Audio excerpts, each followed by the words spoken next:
There we go. As I enjoy watching the snow through my front door.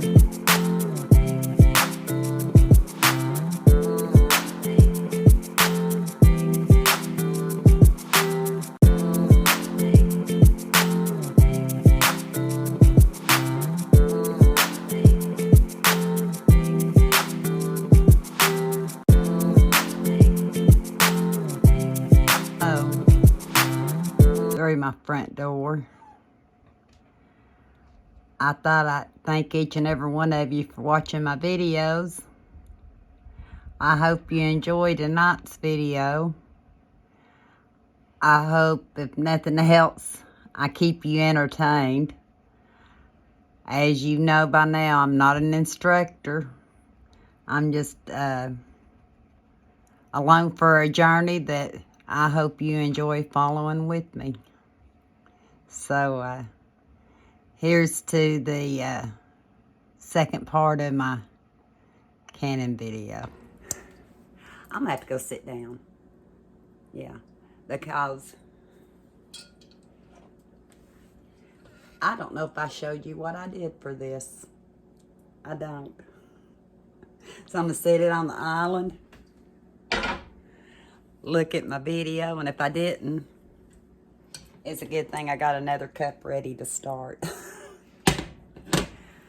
Can I say no, I didn't video it? And really, you need to see it because I don't know if I'm doing right or wrong. I'm just, like I said, over 24 hours. It tastes good. What I was telling you, and I'm not showing you again. I didn't even show you what the broth looked like because I didn't have the video on. I'll show you when I get this done.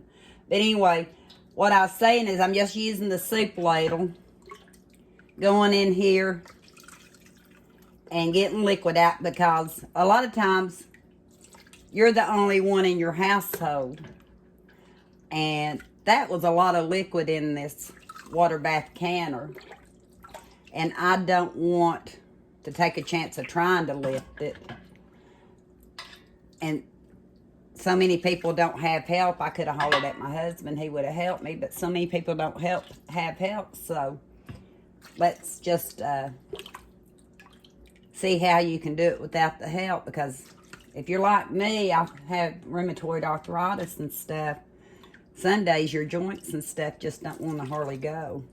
Today it's a good day, believe it or not, even though it's really cold outside. But anyway, do y'all do it this way? Do y'all let it simmer for more than 24 hours?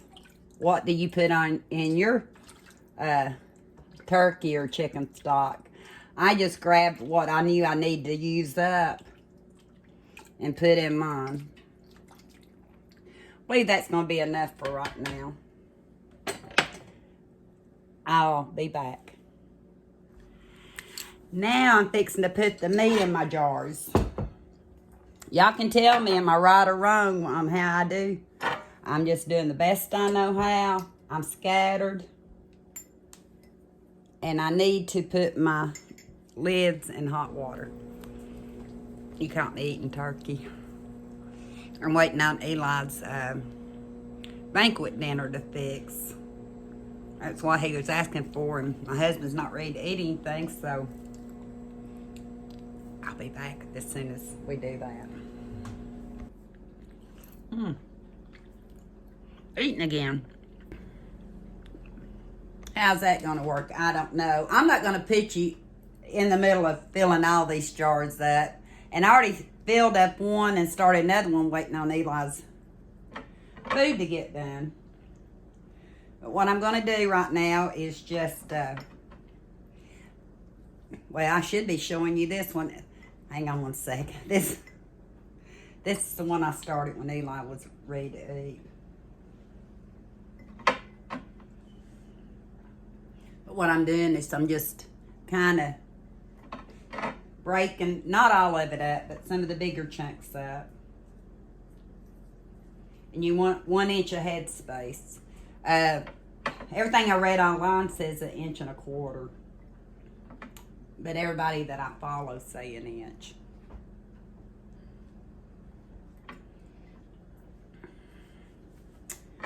And this is what the jar looks like. And it says fill to here. This jar, I don't know if you can see that, but that jar says fill to here. So I've got 2 jars. I'll bring you in closer to watch this one, and then I'll get them done. Excuse me, and bring you back. I got my pressure cooker on the stove. I started putting the water in. All this while the camera was off because I gotta get it done. But I'll take you over there before we put the turkey in and show you.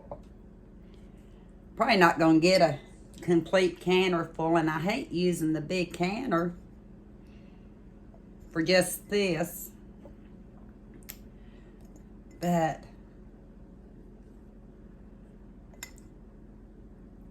I definitely have something that can go with it. Yeah, I do. So I'm gonna fill all these jars up, and we'll come back for the next step. Keep your fingers crossed. I'm trying to make sure I keep most of the turkey breasts together.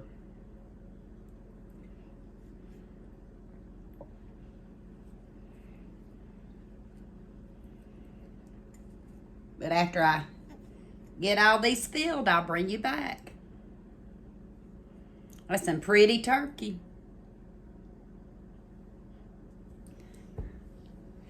Y'all probably already caught this. I didn't catch it till I turned the camera off.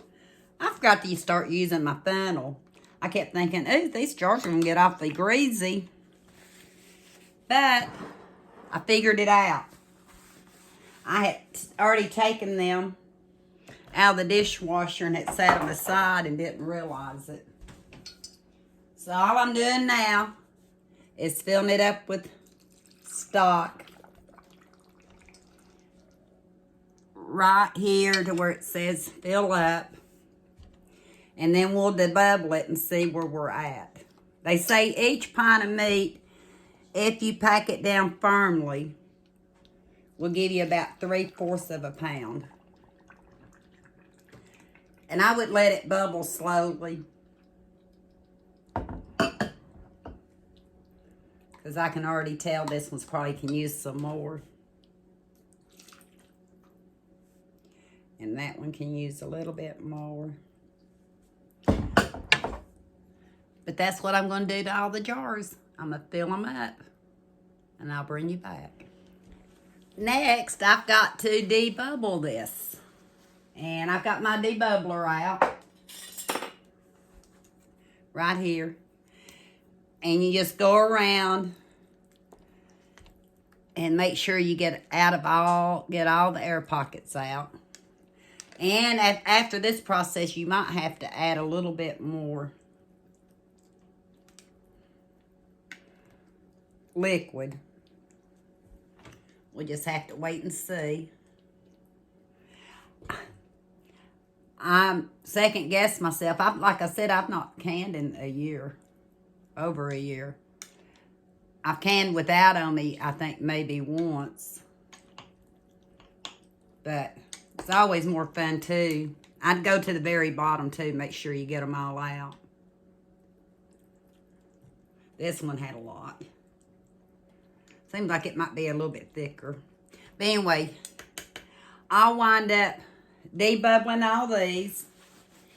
And after I get that done, I'm going to take a paper towel and a bowl of vinegar, a little bit of vinegar, wet the paper towel.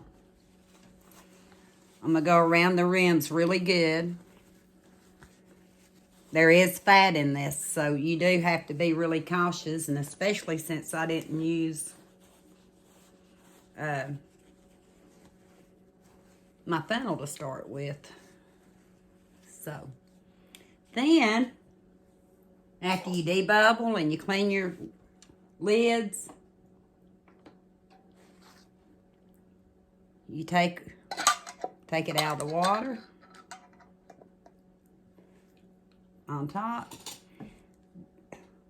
That goes to the, that's to the wrong jars. Take you, I'm doing largemouth right now.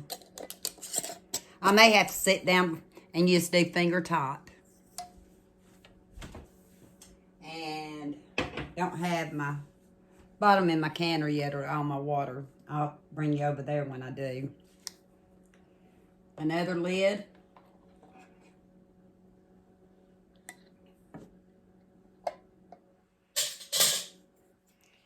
And finger top. So that's what I'm going to do with all these jars. I'll bring you back. Thought I'd bring you back before we go any further. I've got 6, 8 largemouth jars on the bottom. And I hate wasting canner space, so I've got something else I can do. I did put two quarts of water in so far, and you're supposed to use white distilled vinegar, which I did. I've got more water here ready to go. With what all I emptied out, I could move that over. I got my other tray ready. So I'll bring you back and show you what we're going to fill it up with. This is the second turkey I'm getting ready to bake. I washed it just like I did in my previous video. And I went to pull out the giblets, liver, and the neck bone. This side had the neck bone. But no oh, I found them. No. That's the wings sticking out. But I went to the other side, and there was nothing. They must have watched my video where I said I wasn't so sure if I was going to use the liver and the giblet. The reason it's already in a roasting bag is because I proceeded to wash it just to realize it was still partially frozen on the inside. So I brought it back out. I put it in this bag. So I'm going to take it back out of this bag, put it in a fresh bag, and season it with my kicking chicken. I don't remember if I showed you, but I used my kicking chicken seasoning on it again. Why mess with something when we really, really like it? One reason I got another turkey so I could can it. Even my husband, he's had several meals so far, believe it or not. Some of them repeat, which means leftovers. So I'm going to go ahead and get this turkey in the oven. I'm going to check it at 4 hours this time, because last time, if you watch my video, I wasn't even near right. The packaging itself was right. So I'll bring you back. She's really lucky that her daughter Karen, who has some brain damage issues or brain damage issues from her coma years and years ago. But she's a good worker. She follows directions. She does as she's told. So they're perfect. Now I'm going to do exactly what I normally did on the last one. I'm going to pull it apart. She can't drive. She can't live alone. Yes, pull it apart. She can, I guess, she says fill she my knows, jars. I have 15 pints of turkey and broth in my canner.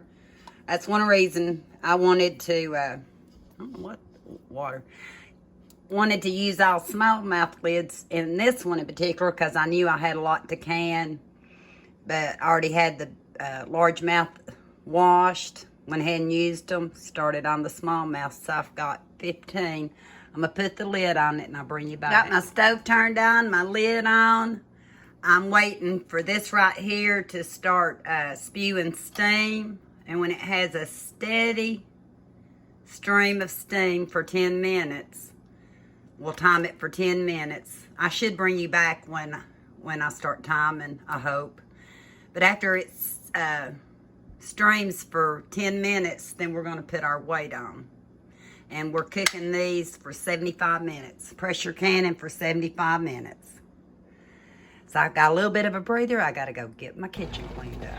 I don't know if you can see it. I can only see it if I'm in certain areas, but it's got a steady stream of steam going on, so I'm gonna set the timer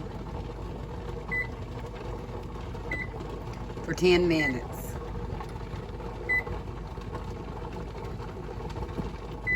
And at the end of that 10 minutes, we'll come back and put the,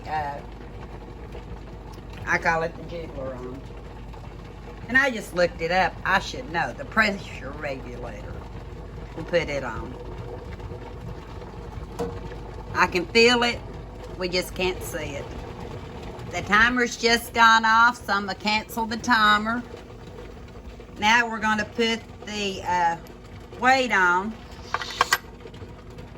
And when it starts jiggling steady, and the pressure valve has come up, then we can set the time for 75 minutes.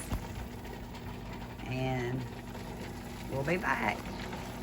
Still waiting on the pressure valve to come up. And I was watching it and I was thinking, yeah, I'd be the one that would blow up on, because that water's been pretty vigorous right there. But it still hasn't came up yet. Yeah, I said leave it to me to blow it up, but pressure cookers have a safety feature on, and when I was standing here, I was thinking about it. If it was to build up too much pressure, this pop-up valve right here would come off and release the pressure before it blew up. Can you see it? So I guess I was just kind of aggravating myself. Well, this valve came up and I'm still waiting on the jiggler. I was getting worried about it and I pulled my book out, and about that time it popped up, but I still don't see any rocking action. I don't know if you can hear this, but it's making some funny noises. I'm hoping that means the jiggler is about ready. If not, I'm going to have to turn it off and I guess start all over again. I'm just hoping it's the jiggler ready to kick in. I'm not sure.